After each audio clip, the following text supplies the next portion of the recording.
warahmatullahi wabarakatuh.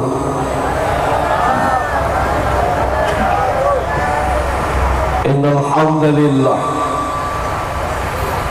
alhamdulillahilladzi khalaqakum min nafsin wahidah wa khalaqa minha zawjaha wa batha minhuma rijalan katsiran wa nisaa'a.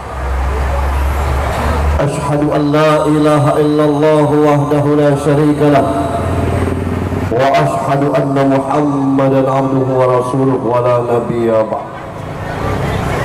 Allahumma salli wa sallim wa barik ala sayyidina Muhammad ibn Abdullah wa ala alihi wa sahbihi wa mawala. Qala Allah ta'ala fi kitabihil karim, na'udzu billahi minasy syaithanir rajim. Bismillahirrahmanirrahim. Rabbana hablana min azwajina wa zurriyyatina qurrata a'yun waj'alna lil muttaqina imama. Wa thumma qala ya ayyuhalladzina amanu la tulhikum amwalukum wala auladukum an dzikrillah. Wa thumma qala wa may yaskur fa innama yaskuru li nafsihi wa man kafara fa innallaha ghaniyyun hamid. Wa qala an-nabi sallallahu alaihi wasallam falyahtatib walau kana kabiran. Sadaqallahu alazim. Keluarga besar Bapak Yodi Febriansah dan Ibu Widi Astuti, orang tua dari Kiandra Bintang Febrian, yang kita hormati dan dirahmati Allah. Bintang yang terkecil itu Pak, ukurannya 7 kali denion. Karenanya jauh, jadi nampak kecil saking kebesarnya bintang. Mudah-mudahan bintang ini akan menjadi orang besar nanti. Bapak Lurah Pak Amran, Kelurahan Dermayu, yang kita hormati beserta perangkatnya. Bapak Imam Khatib Bilal Gharib, yang kami hormati Adinda Dori Setiawan, dia ini korik nasional. Sebab di Bengkulu ini tidak ada lagi yang mengalahkannya untuk zaman sekarang. Mulai dari tingkat anak-anak, tingkat remaja, dan baru pulang dari Kalimantan untuk tingkat dewasa. Kita bangga punya orang Bengkulu yang suaranya begitu hebat. Sanak keluarga saya dari Bengkulu Utara, tepatnya Kecamatan Air Besi, khususnya dari Desa Pukur, yang saya banggakan, yang saya hormati. Bapak Ibu hadirin sekalian yang dirahmati Allah Subhanahu wa taala. Bapak-bapak, ibu-ibu, status sosial sekarang ini, maaf, capnya jadi ukuran iman. Saya dengan kameramen saya pernah ke hotel yang paling besar di Bengkulu, Dialog disebut namanya. Saya masuk ke hotel, beliau bawa mobil, minta parkir kira-kira di tempat yang layak. Dia ngomong dengan Surgi, Pak, ini mobil UJH, mantan gubernur, parkir di bawah. Andai kata saya juga gubernur, itu tangan sopir saya tuh dicium oleh security itu. Jadi iman orang tuh ke jabatan, ke harta, ke status sosial, tidak lagi kepada nilai-nilai kemanusiaan. Maka penting acara agama ini. Sekarang ini di Bengkulu ada artis, datuknya orang Rejang. asal Curug. Bupati nyambutnya, gubernur ngundangnya, istimewa tempatnya. Coba kalau ada cucung kita tukang kerupuk di Jakarta, balik ke sini dihina orang, gaduh menjual kerupuk tulah situ tu. Itu akan jadi jemau. Tidak jadi jemau apa? Anak lempar. Nah, status sosial itu luar biasa. Tapi di sisi Allah, inna akramakum indallahi atqakum. Yang mulia di sisi Allah adalah orang yang bertakwa di antara kamu. Yang ingin saya sampaikan,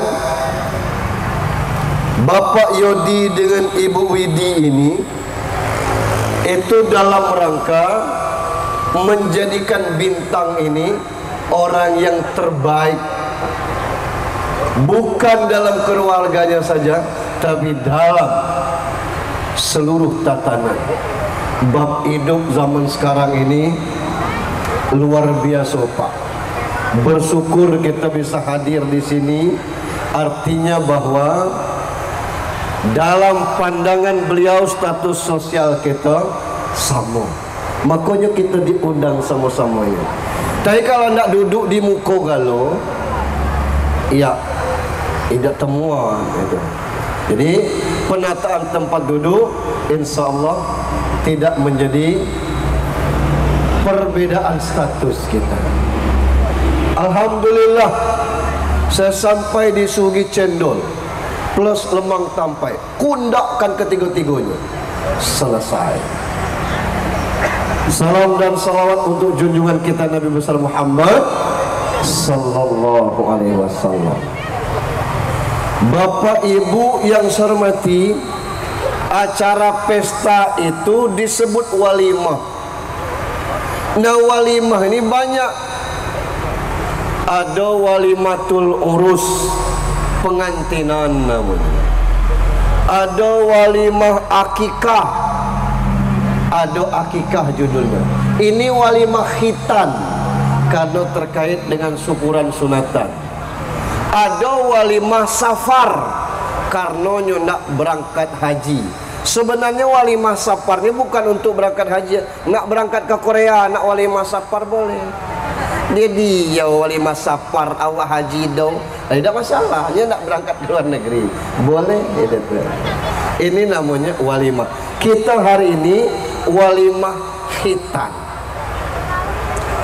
Maaf, di kami Bengkulu Utara agak belum lazim. Kalau di sebelah Serawai Selatan, saya punya anak Tino, itu terus ditelepon gaib. Kebilong acara bunting kau, bunting kecil. Si bilang apa-apa acara bunting kecil ni. Jadi anak Tino ni dirias. Cak pengantin kecil, bunting tu pengantin. Apa-apa acara adat di sebelah mana. Saya ingat waktu hitan dulu, kata Bak, jam 10 kelak menteri datang. Itu kain, kau bersunat, upahnya lah bapak bayar. Selesai. Itu sudah bersunat, jangan kemana-mana, makan di dapur, sakit ditahan. Itu cara dulu.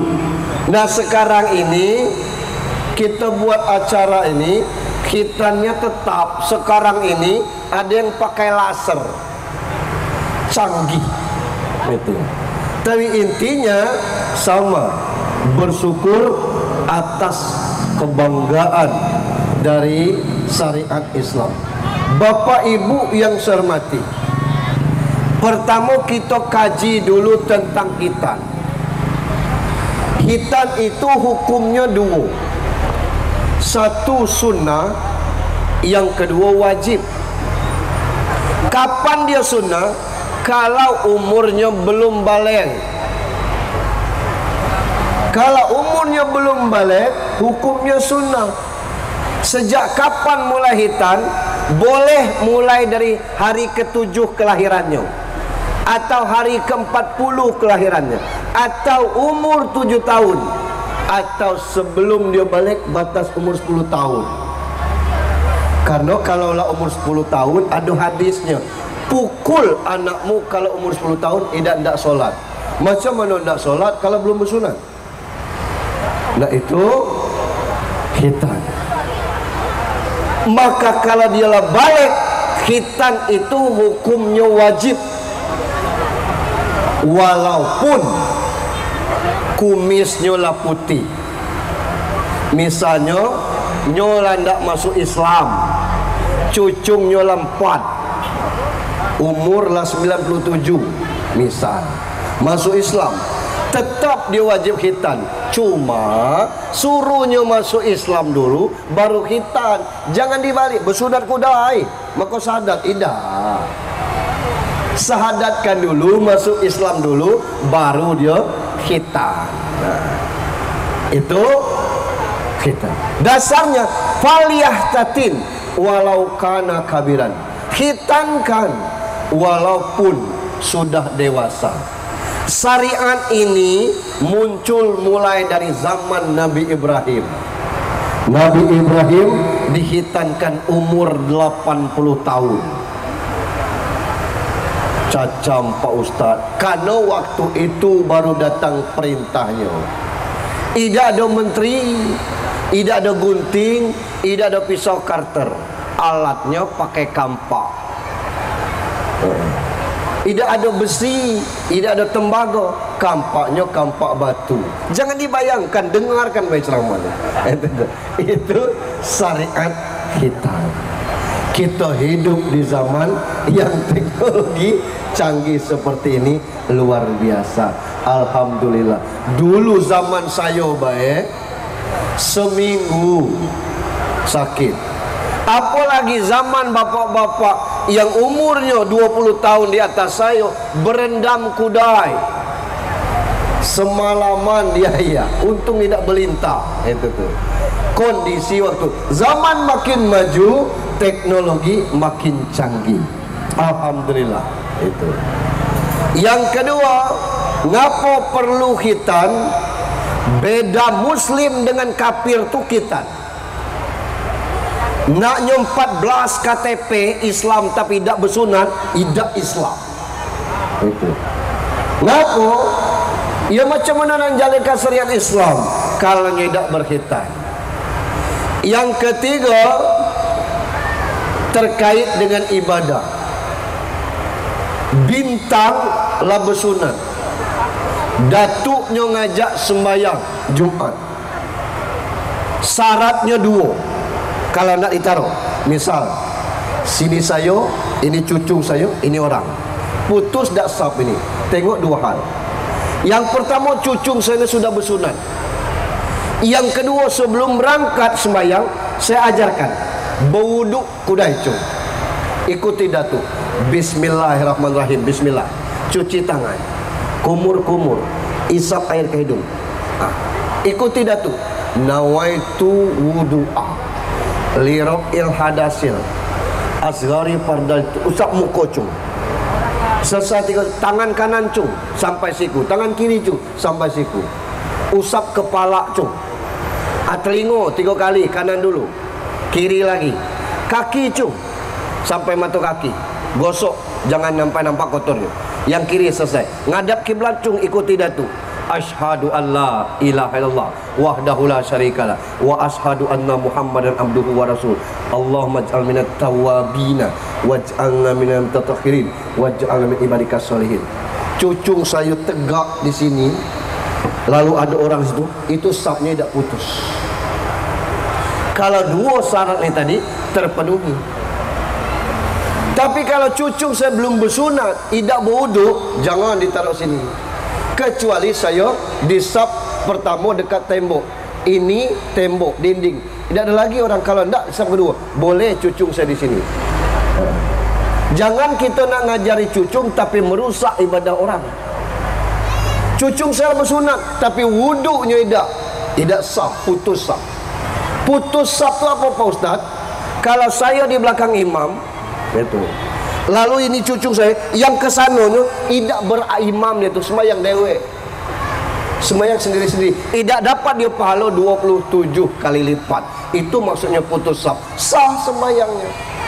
Nah itu untuk ukuran. Maka itu anak-anak disiapkan safnya di belakang orang tua. Tidak boleh nyelip di antara orang tua. Itu. Yang keempat, kenapa kita perlu hitan? Saat kita buang air kecil itu najis dan di dalamnya banyak kuman. Andai kata tidak hitan, kita rentan terhadap penyakit itu. Itu tentang hitan.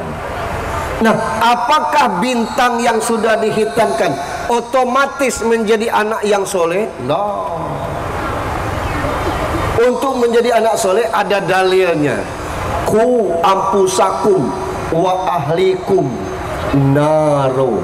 Jaga dirimu, yudi kuda jaga dirinya, barunya jaga anak bininya. Kalau kita tidak sembahyang, nyuruh orang sembahyang, nunjuk tu 2 ke depan, 3 ke belakang. Kadang-kadang 1 ke depan. Ini netral, nah itu. 3 ke belakang. Tak ada orang nunjuk situ. Tak ada. Nunjuk mana situ. Nah itu maksudnya. Nah maka pendidikan ini bukan tanggungjawab sepihak, tapi kedua-duanya.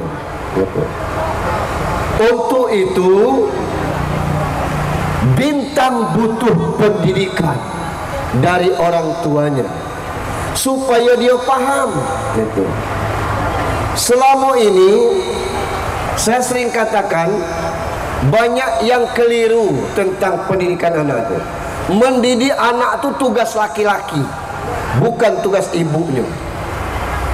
Kenapa? Ibunya 24 jam memang dengan anaknya.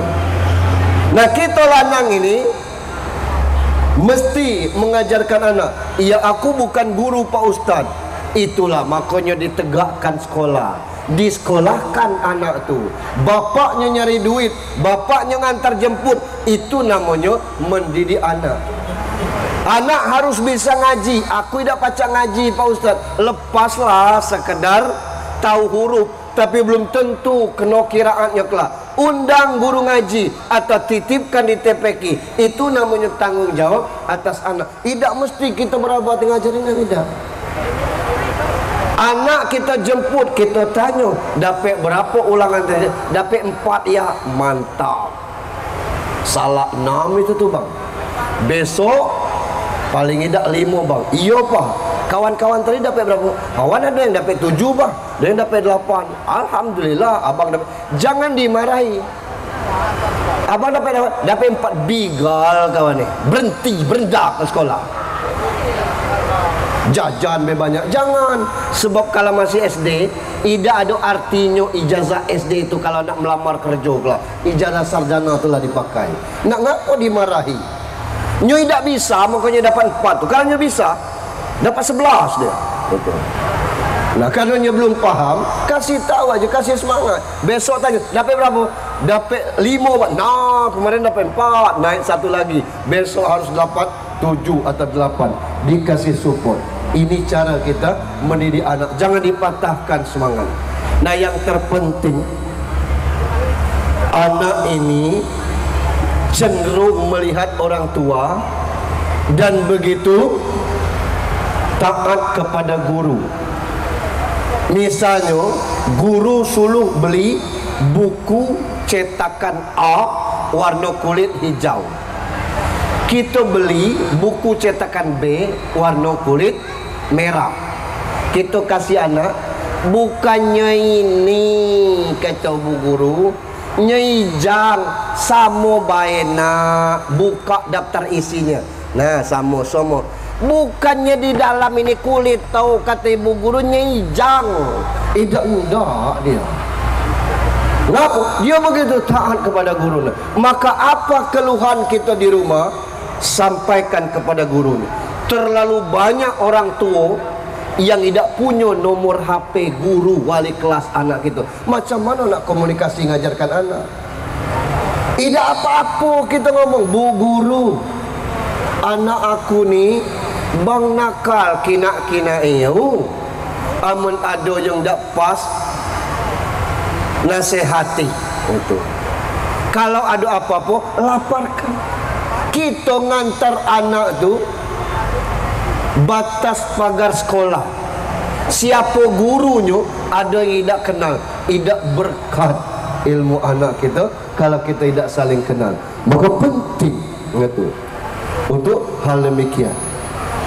Yang berikutnya, kita hidup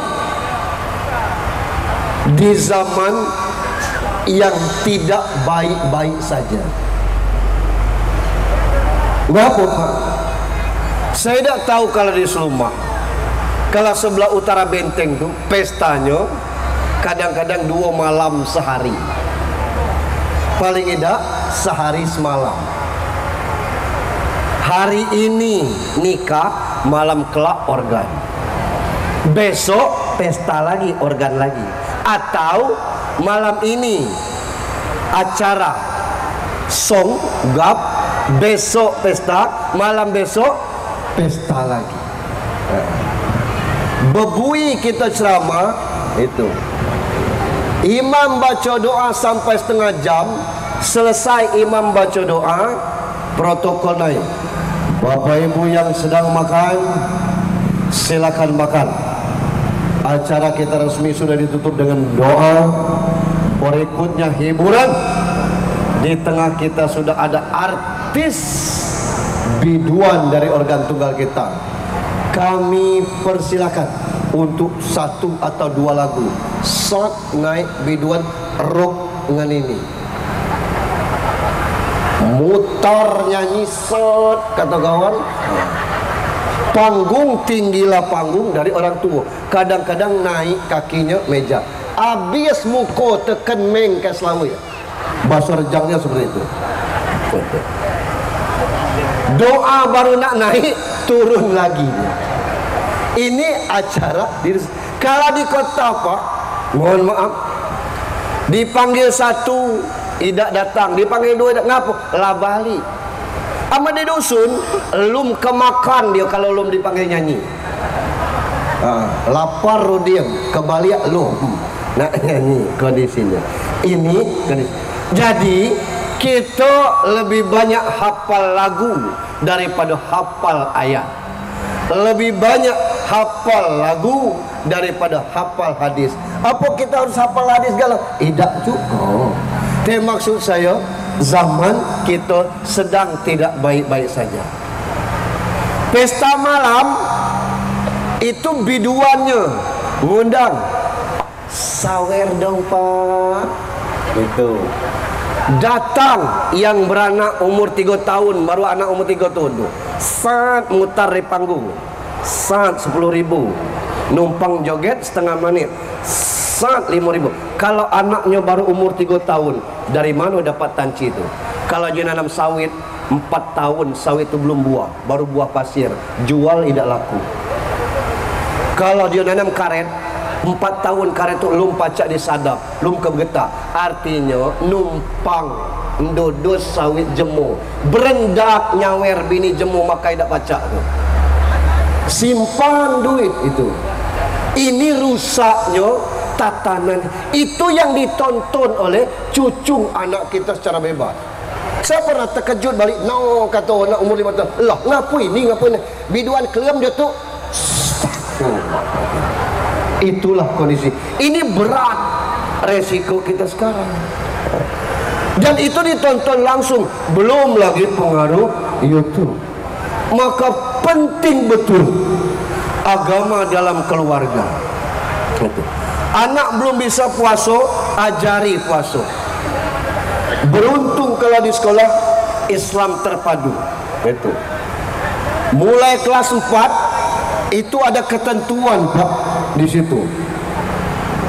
Kepada ayah bunda mohon dikontrol setiap Senin Kamis Anak ayah bunda, kami cek puasa sunat apa tidak. Masya Allah, umur kelas 4 SD, anak dikontrol oleh wali muridnya, wali kelasnya untuk kita. Kalau kita nyuruh anak puasa sunat, kita tidak puasa sunat, malu kita, akhirnya puasa sunat galau. Ada buku laporan solatnya. Kalau di sekolah Islam terpadu, mohon bapak ibu isi dengan jujur, apakah anak-anak di rumah solat atau tidak. Terbayang tak kita ngecek itu, bapaknya tidak solat, kita buat cak-cak solat gitu. Nah, ini pendidikan dari rumah. Al-bait madrasatul ula, rumah tangga ini pendidikan yang pertama gitu. Sulit mendidik anak sekarang ini karena kita berlomba dengan teknologi digital. Itu kalau kita salah menggunakannya. Ada mak-mak ini kalau sibuk posting status atau sibuk ngupek, anaknya nangis, dia kasih HP, nah mainlah. Mak nangis ya itu. Setengah hari anak itu betul dia. Sudah itu barunya marah, jangan main HP manjang. Lama itulah yang ngejuk tadi itu. Ini kondisi. Apa yang dibuka mak tidak kontrol, apa yang dimain mak tidak tahu. Maka jangan heran kalau itu anak-anak umur 8 tahun dia 8. Apa namanya? Bonus sekian-sekian. Ngapa? Rupanya kawan nyelot sambil main tuh. Nyari skater. Apalagi dapat super win. Alhamdulillah katanya kan. Ma minta tancil 5.000 nak top up. Apa top up nak? Anu ni ngisi ini. Berjudi anak kita, bapak ibunya tidak tahu. Dari teknologi online yang luar biasa. Maka kalau sudah kenal itu, anak tidak lepas dari HP-nya, susah nak ngaturnya lagi. Diambil, nangis. Begitu. Jadi jangan heran kalau banyak yang kena saraf, dan itu bukan main-main. HP tidak ada tapi tangan gila dengan game. Anak-anak dewasa. Terakhir, doa orang tua itu mustajab. Ridullah fi ridul walidain, suhtullah fi suhtul walidain. Ridho Allah di tangan kedua orang tua, murka Allah di tangan kedua orang tua. Alangkah bahagianya kalau punya anak suara Cak Dori tadi.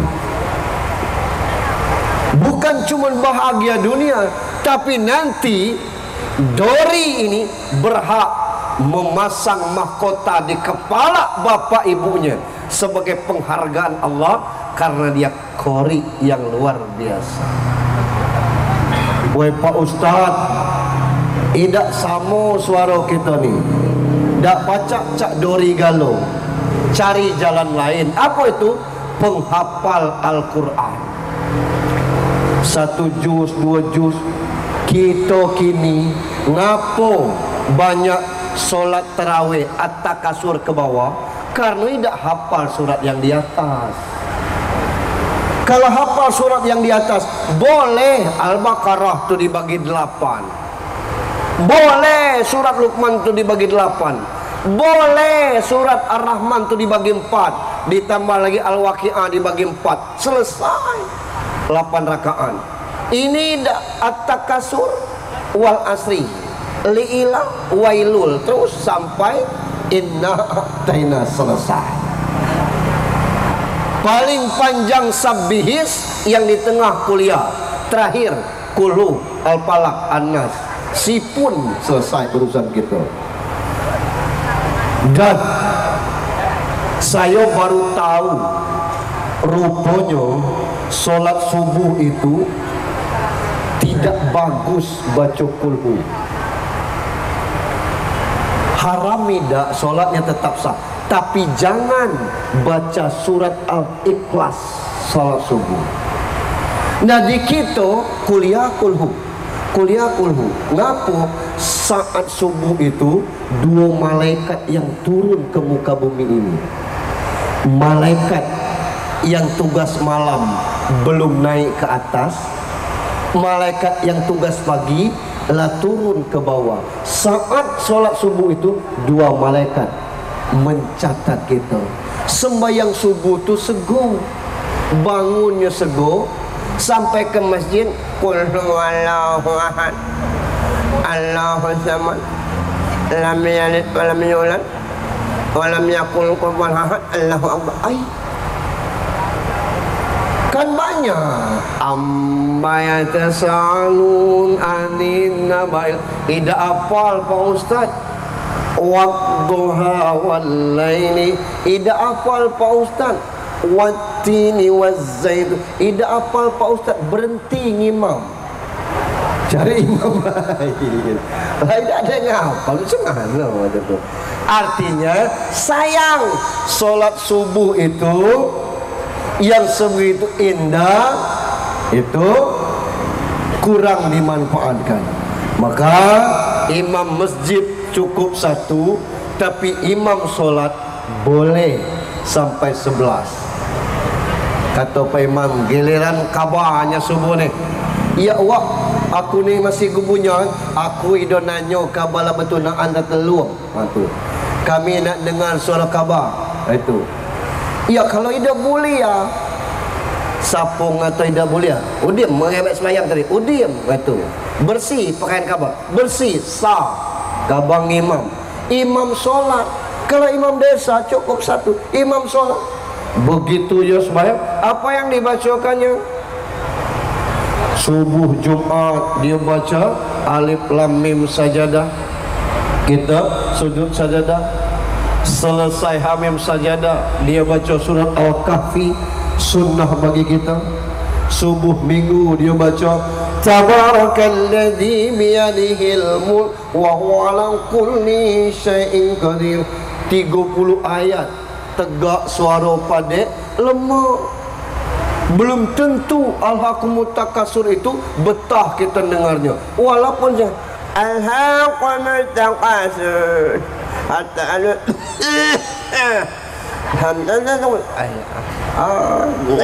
kata kita. Jadi suara buruk baca panjang lemah. Amma yatasaalun anin nabail alim, bagi dua boleh. Itu kita berharap barokah yang kita sampaikan itu menyebar ke muka bumi.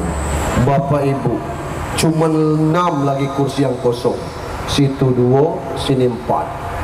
Kalau saya teruskan ceramah ini habis kursi kosong itu. Ini di depan ini padaku. Bapak Ibu salat di situ. Mudah-mudahan apa yang kita sampaikan adalah hikmah tersendiri bagi kita. Ingat, kita hidup di zaman yang bukan baik-baik saja. Mungkin Yudi tidak merokok, mungkin Widi ini wanita yang sehelah, tapi tidak tertutup kemungkinan bintang ni kelak rusak pergaulannya, ngudut gara-gara temannya. Itu rusaknya kita sekarang. Anak kita di rumah semayang tahu-tahu terlibat narkoba. Dari mana? Dari pergaulan. Memang tak hati-hati dengan zaman kini. Mari kita sudahi dengan sama-sama berdoa.